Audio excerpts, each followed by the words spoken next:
Imagina que eres un alto funcionario del faraón. Llevas décadas sirviéndole. Conoces sus gustos, sus costumbres, sus secretos. Has construido tu vida entera alrededor de ese hombre que los dioses enviaron al mundo para gobernar entre los mortales. Y entonces, un día, el faraón muere. Y alguien te dice que hoy también es tu último día. ¿Qué harías? ¿Intentarías escapar? ¿Suplicarías por tu vida? ¿O sonreirías? ¿Te inclinarías ante los sacerdotes y caminarías hacia tu destino con la serenidad de quien sabe que no está muriendo, sino viajando? Hace 5000 años, en las orillas del Nilo, cientos de personas hicieron exactamente eso. Y lo que encontraron los arqueólogos en sus tumbas, 5 milenios después, todavía no ha terminado de ser explicado del todo. Bienvenidos a Imperio de los Faraones, el canal donde las arenas del desierto entregan sus secretos más oscuros y fascinantes, y donde cada hueso encontrado bajo la tierra cuenta una historia que el tiempo intentó borrar para siempre. Antes de continuar, te pedimos que te suscribas a este canal y que dejes tu comentario al final del video. Tus palabras nos ayudan a entender qué temas te apasionan, qué misterios quieres que investiguemos y hacia dónde debe crecer esta comunidad de exploradores del pasado. Comparte tu reflexión después de ver el video completo y que los dioses del antiguo Nilo guíen tu mirada. Que comience el viaje. Hoy vamos a explorar uno de los rituales más desconcertantes de toda la historia del antiguo Egipto. ¿Sabían los sirvientes del faraón que ese día era el último de sus vidas? ¿Cómo pudieron morir 230 personas en un solo día junto a la tumba de un solo hombre? ¿Quiénes eran realmente esas personas? ¿Esclavos sin nombre o miembros de la élite más poderosa del reino? ¿Qué métodos usaron los sacerdotes para llevar a cabo el ritual? Y finalmente, ¿por qué esta práctica desapareció tan rápido como surgió? ¿Y qué tomó su lugar en las profundidades de las tumbas faraónicas? Capítulo 1. El ritual que la historia intentó olvidar. Hay períodos en la historia que resultan tan incómodos para nuestra sensibilidad moderna, que la propia ciencia tardó en admitir lo que los huesos gritaban con claridad. Durante décadas, muchos egiptólogos se resistieron a aceptar que la civilización que construyó las pirámides, que desarrolló la escritura, que creó sistemas médicos de una complejidad asombrosa, o ya también practicaba el sacrificio masivo de seres humanos en los funerales de sus reyes. La idea resultaba demasiado contradictoria, demasiado incómoda, demasiado difícil de integrar en la imagen de una civilización elevada y sofisticada.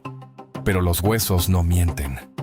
Y cuando los arqueólogos comenzaron a excavar con rigor los complejos funerarios de la primera dinastía en Abidos y Saqqara, lo que encontraron fue irrefutable. Filas de cámaras mortuorias dispuestas en torno a la tumba del faraón, como pétalos alrededor del centro de una flor. Cada cámara con sus paredes compartidas, su techo continuo, construida de manera simultánea con todas las demás.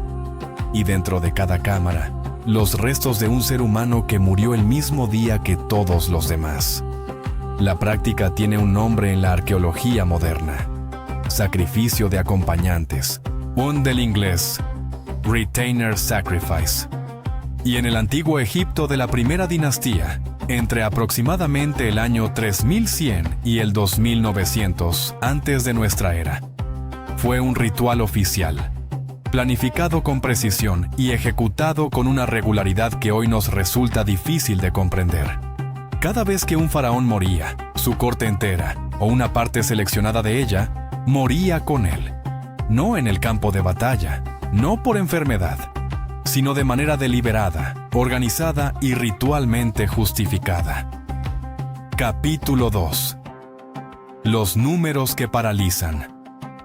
Antes de explorar el porqué, es necesario entender la escala de lo que estamos hablando, porque los números son los que hacen que este misterio resulte verdaderamente perturbador.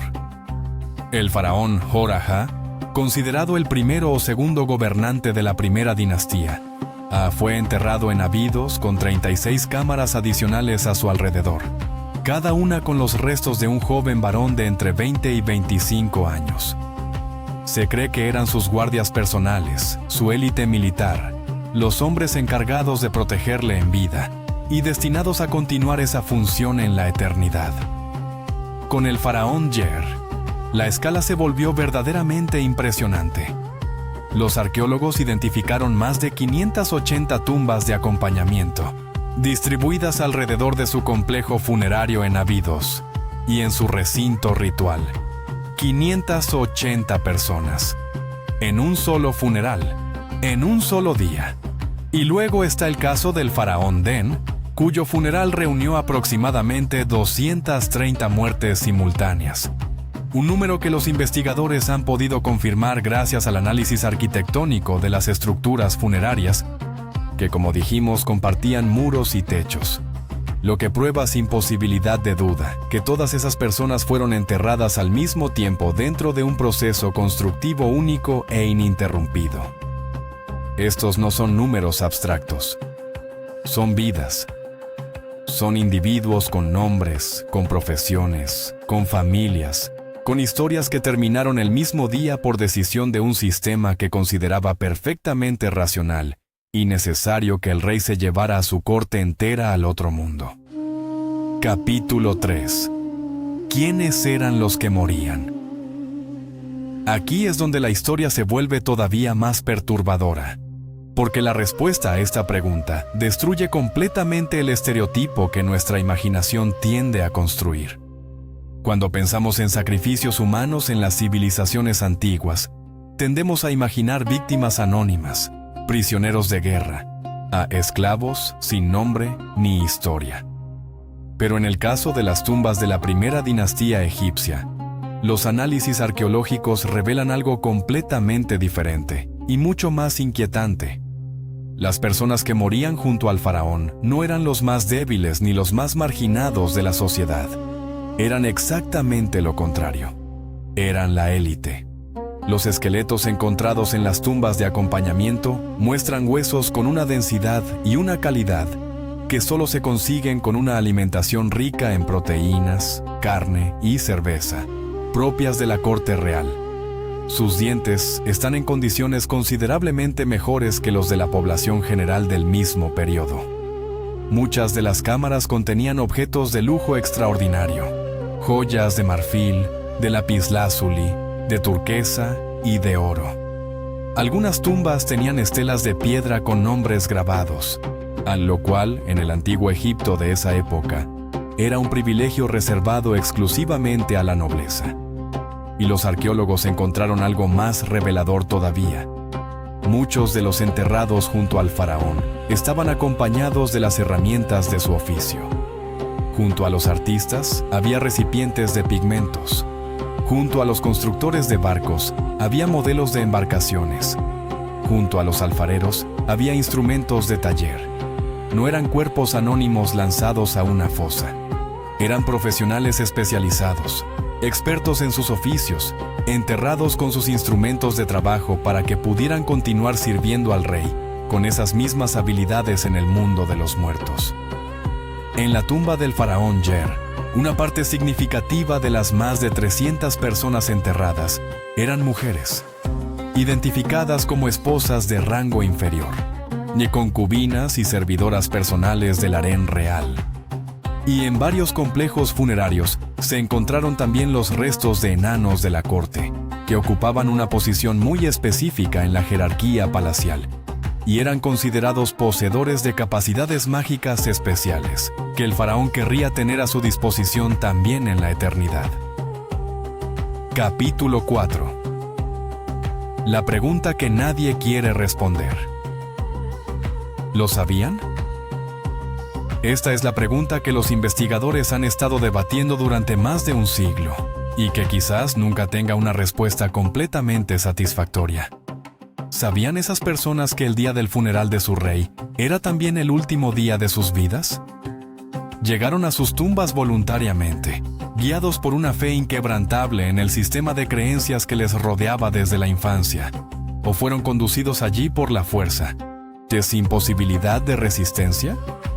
La respuesta más honesta que la arqueología puede ofrecer es que probablemente ambas cosas eran ciertas al mismo tiempo, dependiendo del individuo, del momento y de las circunstancias específicas de cada funeral. Hay argumentos sólidos para la teoría de la aceptación voluntaria. El primero es estructural. En la sociedad de la primera dinastía, el faraón no era simplemente un rey. Era un dios vivo. Era la encarnación de Horus en la tierra.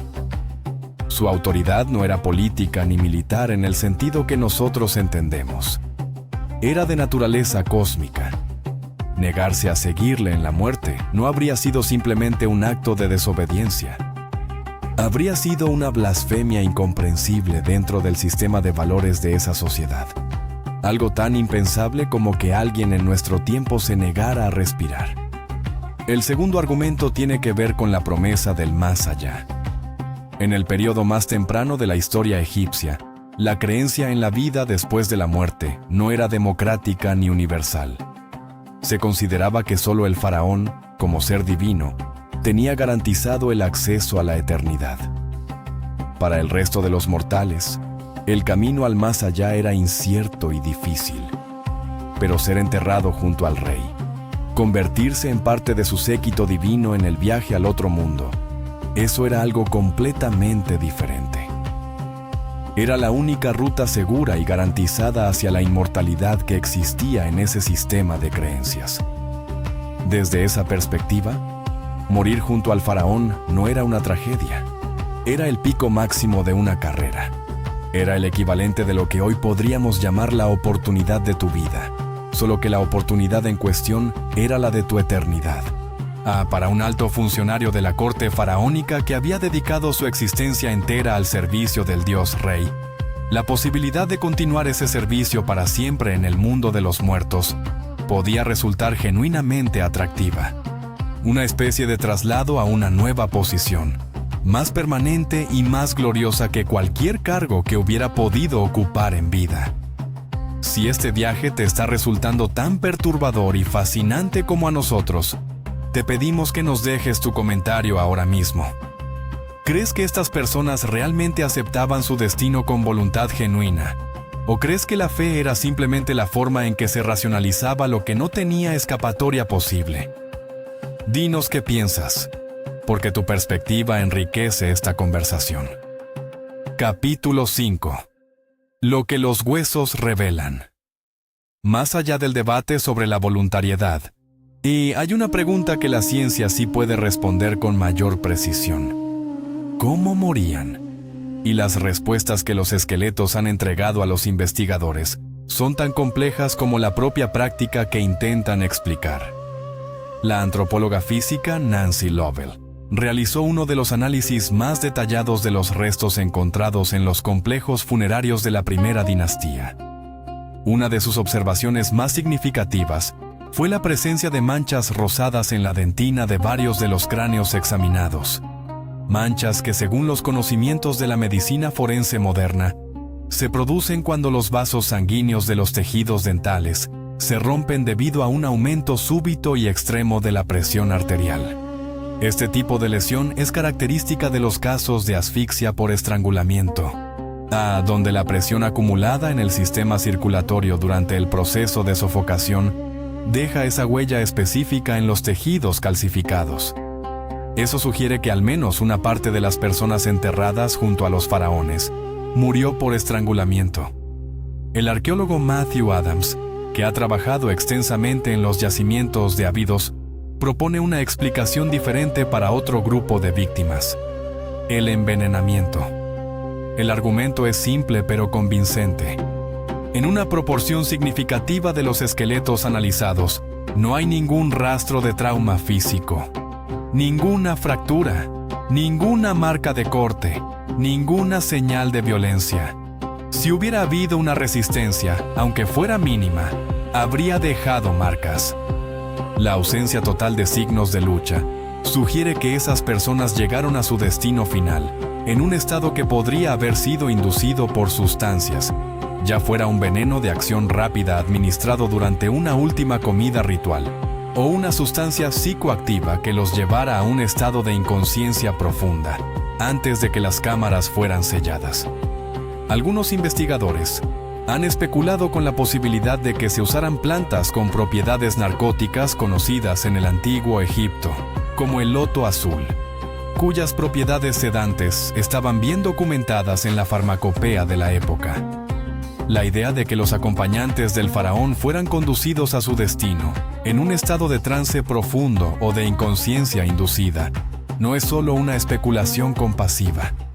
Es una hipótesis que explicaría la ausencia casi total de señales de resistencia física en los restos examinados, y que resulta coherente con lo que sabemos sobre el conocimiento que los sacerdotes y médicos del antiguo Egipto tenían sobre las propiedades de las plantas y los venenos.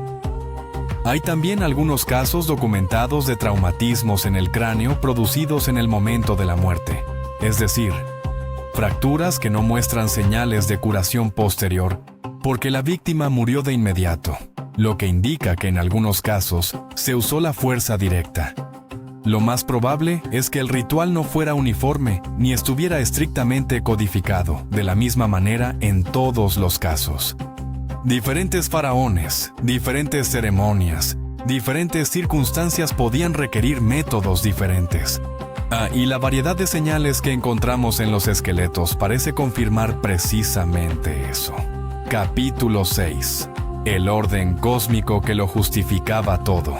Para entender por qué una sociedad tan sofisticada como la del antiguo Egipto podía practicar algo así sin que nadie lo cuestionara, es necesario entender la estructura mental que lo hacía no solo aceptable, sino absolutamente necesario dentro de su sistema de valores. Los egipcios de la primera dinastía vivían en un universo gobernado por el principio de Ma'at, la armonía cósmica, el orden correcto de todas las cosas. Cada elemento de la realidad tenía su lugar, su función, su equilibrio. El faraón era el punto de intersección entre el mundo de los dioses y el mundo de los humanos. Era el garante del orden. Era la presencia que mantenía el universo funcionando correctamente. Sin faraón, y el caos, lo que los egipcios llamaban Isfet, amenazaba con devorarlo todo. La muerte del faraón era, por tanto, el momento de mayor peligro cósmico que existía. Era el instante en que el orden se quebraba temporalmente y el caos tenía su oportunidad. Para restablecer ese orden, para asegurar que el faraón pudiera continuar ejerciendo su función cósmica desde el otro lado de la existencia, era necesario que llegara al más allá en las mismas condiciones de poder y de autoridad que había tenido en vida. Y eso significaba que debía llegar rodeado de su corte, con sus guardias, con sus artesanos, con sus consejeros, con las personas cuyas habilidades y cuya lealtad habían sostenido su reinado en la tierra. Dejar que esas personas continuaran viviendo mientras el rey emprendía su viaje al otro mundo habría sido, desde la perspectiva de esa sociedad, una negligencia de consecuencias catastróficas. Era como enviar a un diplomático a una negociación sin sus asesores ni su equipo de apoyo. El faraón necesitaba llegar preparado para gobernar en la eternidad, y sus sirvientes necesitaban estar ahí para que eso fuera posible. Antes de llegar al final de este viaje, te pedimos una vez más que compartas tu reflexión en los comentarios. ¿Crees que la fe genuina en este sistema cosmológico es suficiente para explicar por qué nadie parece haber intentado escapar? ¿O crees que había algo más? ¿Algún mecanismo de control social que hacía la resistencia imposible? Dinos tu teoría. Capítulo 7. ¿Por qué desapareció? Tan perturbadora como la existencia de esta práctica es la velocidad con que desapareció. La tradición del sacrificio de acompañantes surgió con fuerza al comienzo de la primera dinastía. Alcanzó su punto máximo con el faraón Jer y sus más de 580 tumbas de acompañamiento, y luego comenzó a declinar de manera acelerada hasta desaparecer completamente con el inicio de la segunda dinastía. ¿Por qué? La explicación que los historiadores consideran más probable no tiene nada de mística. Es perfectamente pragmática y en cierta manera reveladora de la madurez política de esa civilización. Las personas que morían junto al faraón, como hemos visto, no eran personas prescindibles. Eran administradores letrados, artistas de habilidades únicas, militares de alto rango, artesanos especializados que habían tardado años en desarrollar sus capacidades. Cada funeral real destruía ese capital humano de manera irreversible. El nuevo faraón llegaba al trono sin los consejeros de su predecesor, sin sus artesanos más hábiles, sin los funcionarios que conocían cómo funcionaba la administración del reino. Era como si cada cambio de gobierno implicara la destrucción completa del aparato de Estado anterior. A medida que el reino egipcio crecía y se volvía más complejo, la presión de esa pérdida se fue haciendo insostenible. La solución que encontraron los sacerdotes y los teólogos del antiguo Egipto para resolver esta contradicción entre la necesidad religiosa y la conveniencia política fue extraordinariamente ingeniosa. Si no podían llevar a los sirvientes reales al otro mundo en cuerpo y alma, los llevarían de otra manera. Primero fueron las pinturas en las paredes de las tumbas, escenas detalladas de panaderos horneando pan, de cerveceros preparando su bebida, y de soldados en formación, de músicos tocando para el rey. La magia egipcia garantizaba que esas imágenes cobrarían vida en el más allá, que los personajes pintados en la piedra se levantarían y continuarían realizando sus labores para el faraón difunto. Luego vinieron las estatuas de servicio, figuras de madera o de piedra que representaban a sirvientes en el acto de realizar su trabajo, congeladas para siempre, en el gesto de la tarea que les correspondía. Y finalmente, llegaron los usheptis, las pequeñas figuras momiformes de fayenza o madera o piedra, que se convirtieron en uno de los objetos más característicos de toda la cultura funeraria egipcia. Cada ushepti llevaba grabado el nombre del difunto y una fórmula mágica específica extraída del libro de los muertos. Cuando los dioses del más allá convocaban al fallecido para realizar algún trabajo, el ushepti respondía en su lugar. En los periodos más tardíos de la historia egipcia, las tumbas de personas adineradas podían contener hasta 401 usheptis, 365 trabajadores, uno por cada día del año, y 36 capataces con sus látigos para supervisar el trabajo de los demás. La civilización que un día requirió 580 muertes reales para un solo funeral, encontró la manera de proporcionar al faraón difunto un ejército de miles de sirvientes eternos, sin que una sola persona tuviera que morir. Fue uno de los saltos más creativos y pragmáticos de toda la historia de la religión humana. Capítulo 8. El espejo que nos devuelve nuestra propia imagen. Después de recorrer todo este camino, desde las tumbas de Abidos, con sus filas de cámaras silenciosas, hasta los usheptis que poblaron las tumbas durante los 2000 años siguientes, queda en pie una pregunta que va más allá de la historia y toca algo más profundo. ¿Qué nos dice todo esto sobre nosotros mismos? El ritual del sacrificio de acompañantes faraónico no es simplemente una curiosidad arqueológica de una civilización remota. Es el reflejo amplificado de algo que reconocemos en nuestra propia naturaleza, la capacidad del ser humano para aceptar e incluso desear su propio sacrificio cuando ese sacrificio está enmarcado dentro de un sistema de valores que le otorga sentido y recompensa. Las personas que murieron junto a los faraones de la primera dinastía no eran simplemente víctimas de un poder arbitrario. Eran participantes de una narrativa que les daba un lugar en el universo, una promesa de continuidad, una razón para que su muerte no fuera el final de todo, sino el comienzo de algo más grande. Esa narrativa era el producto de una civilización que había invertido siglos en construir un sistema coherente de explicación del mundo, de la muerte y de lo que viene después.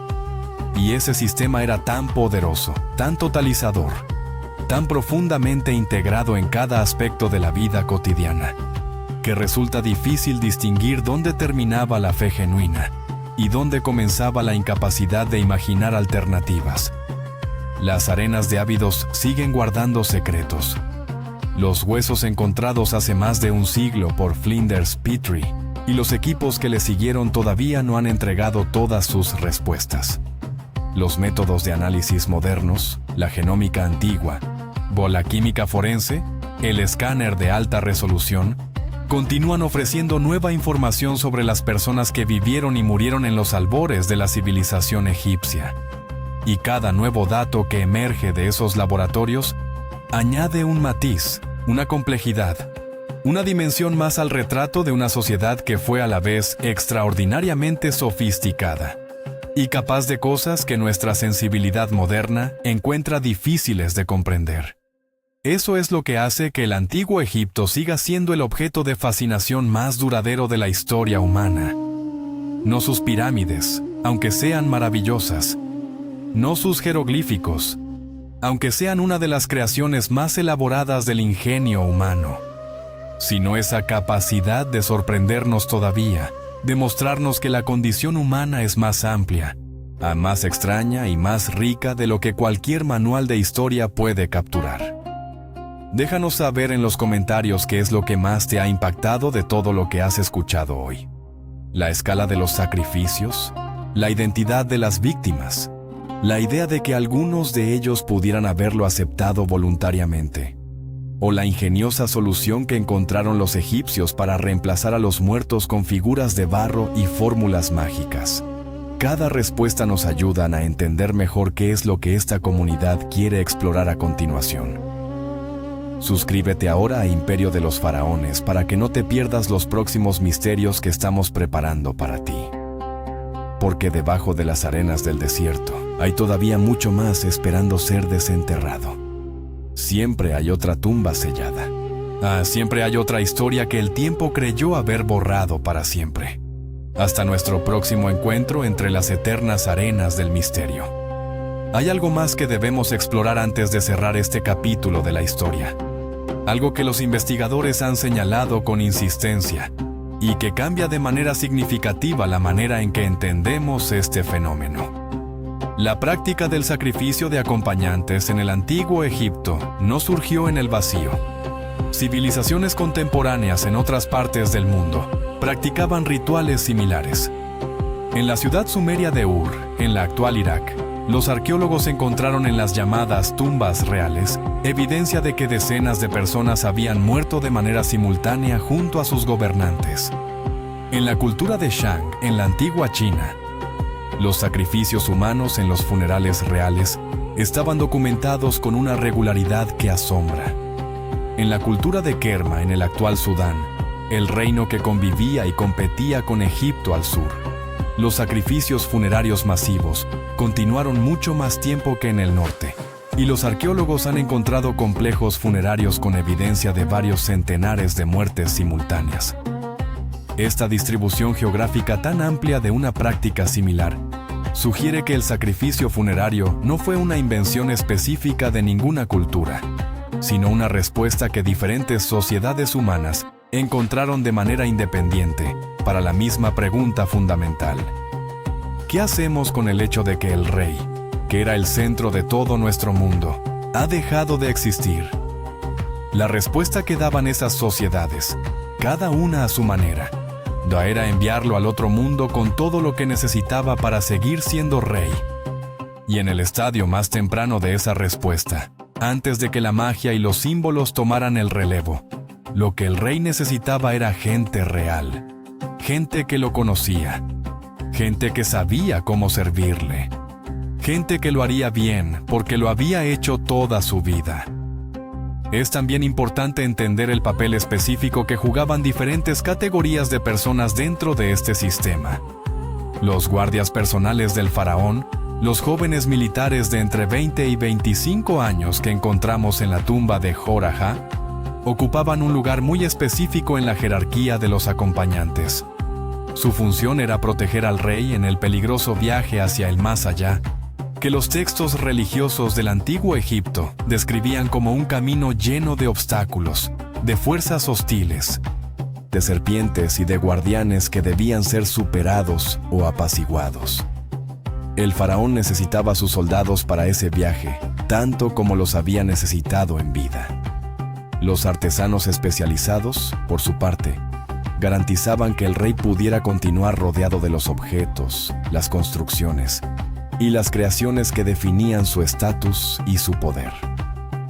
Un faraón sin sus constructores de barcos no podría cruzar los ríos celestiales descritos en los textos religiosos.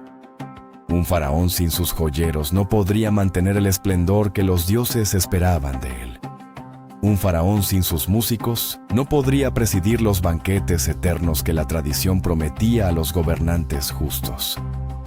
Cada oficio, cada especialización y cada habilidad tenía su razón de ser en la economía del más allá, que los egipcios habían construido con una coherencia que resulta casi admirable en su detalle y en su consistencia interna.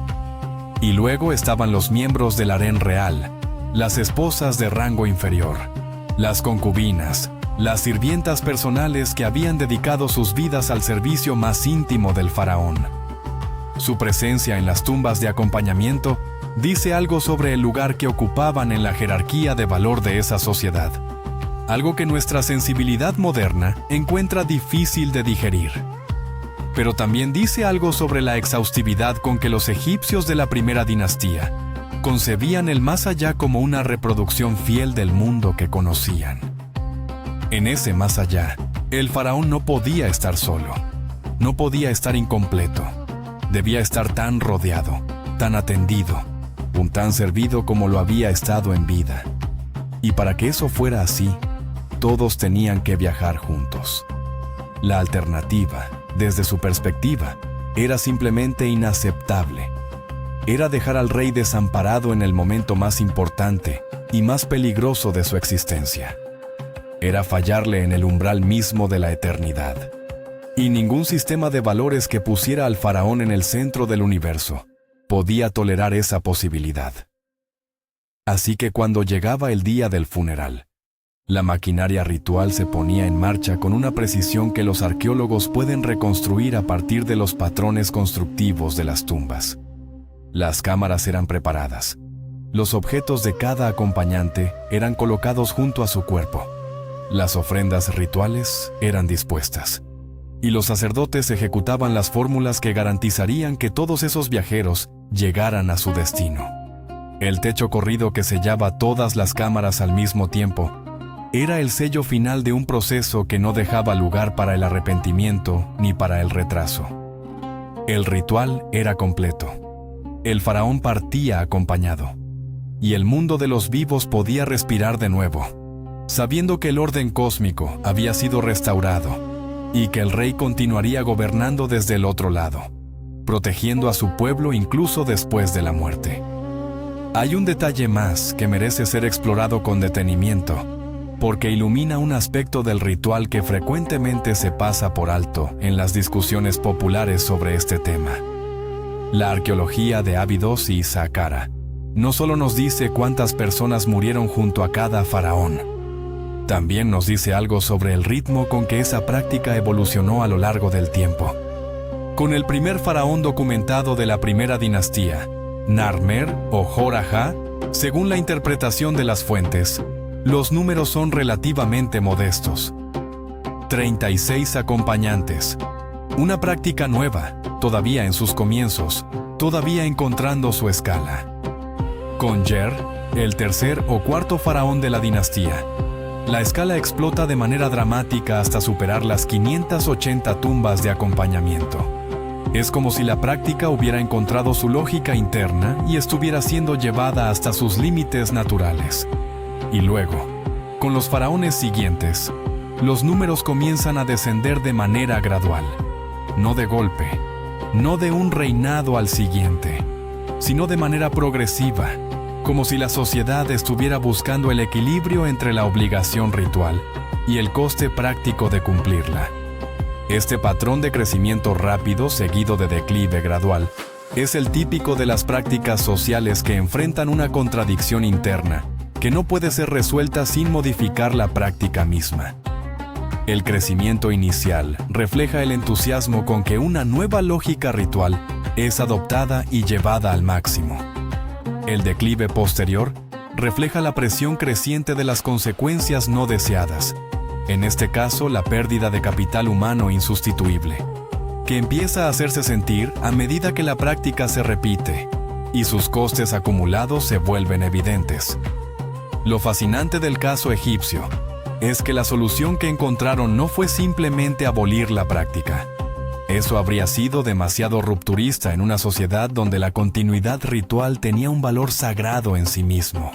Lo que hicieron fue mucho más sutil y mucho más inteligente. Mantuvieron la función mientras reemplazaban el contenido. El faraón seguía llegando al más allá acompañado.